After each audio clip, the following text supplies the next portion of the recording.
Assalamualaikum warahmatullahi wabarakatuh. Baiklah, di sini saya akan menjelaskan tentang fungsi, tujuan, penting, dan ruang lingkup administrasi dan supervisi pendidikan.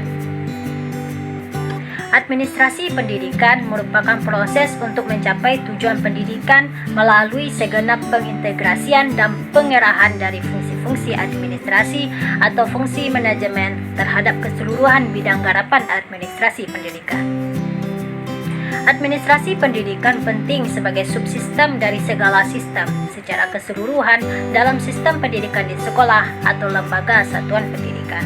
Karena dikelola begitu banyak bidang garapannya dan proses pengelolaan itu sekurang-kurangnya 4 hal, yaitu planning, organizing, actuating, controlling. Selanjutnya, tujuan dari administrasi pendidikan. Menurut Sergio Vanni dan Carver, minimal tujuan pendidikan ada 4. Yang pertama, untuk efektivitas dari produksi. Efektivitas kata dasarnya efektif yang terkait dengan capaian tujuan, dan yang kedua, efisiensi. Melalui kegiatan administrasi pendidikan, seluruh program terkait dengan bidang garapannya, administrasi di sekolah lebih efisien terkait dengan waktu. Artinya tidak butuh lama untuk menyelesaikannya. Ketiga, terkait dengan kemampuan kita menyesuaikan diri. Menyesuaikan diri di sini sesuai dengan konsep tuntutan pasar dan industri. Kalau dalam perguruan tinggi, contohnya dalam hal kurikulum, bagaimana perguruan tinggi menyesuaikan diri mengalih kurikulum itu sehingga ada soft skill dan hard skill. Itu yang bisa diperoleh mahasiswa selama proses pendidikan sehingga ketika lulus, industri dan pasar membutuhkannya. Melalui kurikulum ada penyesuaian diri yang kita dapatkan. Keempat, kepuasan kerja.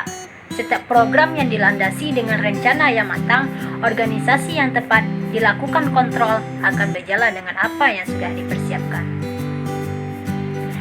Administrasi dikondisikan anggap sama dengan manajemen sehingga fungsinya sama, yang minimal ada 4 fungsi, yaitu planning, organizing, actuating, dan controlling.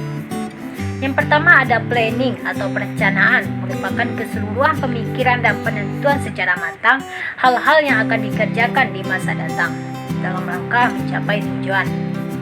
Kedua, organizing, merupakan proses keseluruhan dalam rangka mengelompokkan orang-orang the right man and the right post. Bagaimana sesuatu pekerjaan agar dilakukan oleh orang yang tepat.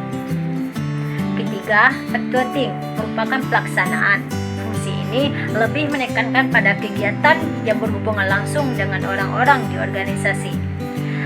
Keempat, controlling, merupakan proses pengamatan dari pelaksanaan secara keseluruhan kegiatan yang kita lakukan di organisasi dalam rangka menjamin agar setiap pekerjaan sesuai dengan rencana yang dibuat. Selanjutnya kita akan membahas tentang ruang lingkup administrasi pendidikan, di mana bidang garapannya keseluruhan aspek terkait dengan pelaksanaan kegiatan pada lembaga pendidikan yang masuk dalam cakupan administrasi pendidikan. Mulai dari personil atau SDM, di mana SDM ada 2, yaitu pendidik dan tenaga kependidikan, serta peserta didik. Selanjutnya ada kurikulum, keuangan, sarana prasarana, dan ada pengawasan dan kepemimpinan dan supervisi. Jadi, itulah penjelasan tentang fungsi, tujuan, penting, dan ruang lingkup administrasi dan supervisi. Sekian, terima kasih. Wassalamualaikum warahmatullahi wabarakatuh.